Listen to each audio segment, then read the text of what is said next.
Bonjour à tous, bienvenue sur le cours sur les interférences. Alors, lorsque nous parlons d'interférences, nous parlons d'ondes. Prenons le cas d'ondes émises par deux sources, S1 et S2. Alors, il faut absolument que ces ondes soient cohérentes.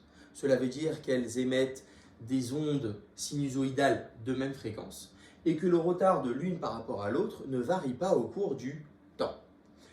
Ces deux ondes de même fréquence et de même nature vont pouvoir interférer en un point M. Mais si vous regardez bien le schéma, la distance entre la source S1 et M est différente de la distance entre la source S2 et M.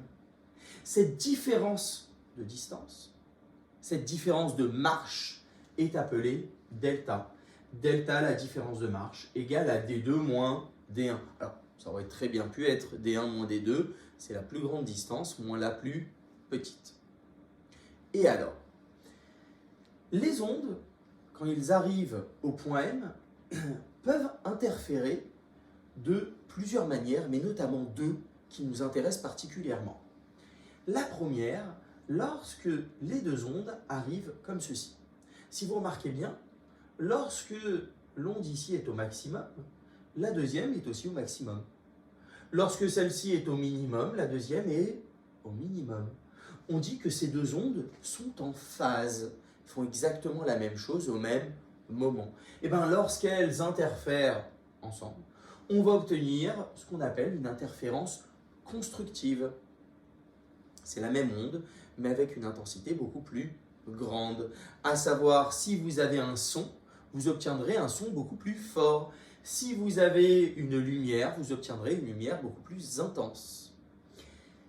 Quand est-ce que ces interférences constructives se produisent? Eh bien, pour revenir sur la différence de marche, cette intensité qui va être plus grande lors d'une interférence constructive se produit lorsque ma différence de marche delta est égale à k fois lambda. Delta k fois lambda. Alors attention, avec k un nombre entier. 0, 1, 2, 3, 4 fois, 5 fois, plus, vous pouvez aller autant que vous voulez, la longueur d'onde, vous obtiendrez des interférences qui sont constructives. Alors, me direz-vous, les interférences destructives, quand est-ce qu'elles ont lieu? Pour avoir une interférence destructive, il faut absolument que les ondes arrivent en opposition de phase, à savoir qu'il y ait un petit décalage entre les deux, qui correspondent, vous allez le voir, à la moitié d'une longueur d'onde, à savoir, lorsque celle-ci présente un maximum, celle-ci présente un minimum. Lorsque celle-ci présente un minimum, celle-ci présente un maximum. De telle manière, ces deux ondes, lorsqu'elles arrivent, interfèrent de manière destructive. C'est comme si on avait une absence d'onde. À savoir, si vous êtes dans un cas d'onde sonore, vous obtiendrez une absence de son. Si vous êtes dans un cas d'onde lumineuse, une absence de lumière. Et quand est-ce que ces interférences destructives se produisent? Elles se produisent un petit peu dans le même cas que tout à l'heure, mais avec, on a dit, un petit décalage. Ce petit décalage doit correspondre à la moitié d'une longueur d'onde. Donc delta, notre différence de marche, doit être égale à k plus 1/2 fois la longueur d'onde. Faisons une application pratique pour la lumière grâce à ce qu'on appelle le dispositif des fentes Young. Alors, ce dispositif n'est plus constitué, comme dans la vidéo précédente, sur la diffraction d'une fente, mais de deux fentes. Qu'est-ce qui va se passer? Au niveau de la fente 1, on va avoir une diffraction. Jusque-là, tout va bien. Au niveau de la fente 2, on va avoir une diffraction.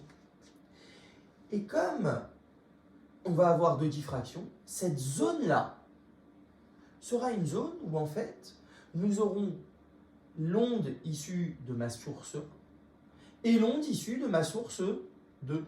Comme ces deux sources seront cohérentes parce qu'elles proviennent du même faisceau laser, ici nous allons avoir une figure d'interférence. Alors, à quoi ressemble cette figure d'interférence? Eh bien, contrairement à la diffraction, on va avoir une grande tache centrale et des petites taches de part et d'autre. Et là, on va avoir des taches lumineuses, sombres, etc., etc. Cette figure-là est caractéristique d'une interférence. Lorsqu'on a une tache lumineuse, on obtiendra une interférence constructive. Et lorsqu'on a une tache sombre, on obtiendra une interférence destructive. Quand on parle d'interférence, on parlera aussi d'interfrange. Qu'est-ce que c'est l'interfrange? C'est la distance entre le centre de deux taches sombres ou de deux taches lumineuses. Alors, cependant, comme mesurer une seule interfrange, ce n'est pas très précis, lorsque vous aurez un exercice, vous en mesurerez plusieurs. Par exemple, ici, nous allons mesurer 10 interférences pour en déduire une seule interférence.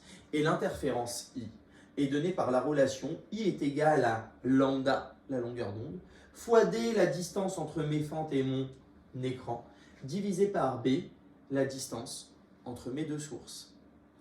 N'hésitez pas à aller nous regarder sur notre chaîne YouTube, ainsi qu'à aller visiter notre site internet vectorbag.fr, dans lequel vous allez trouver des sujets d'annales du nouveau programme, ainsi que les corrigés effectués par moi-même. Je vous souhaite à tous une bonne journée.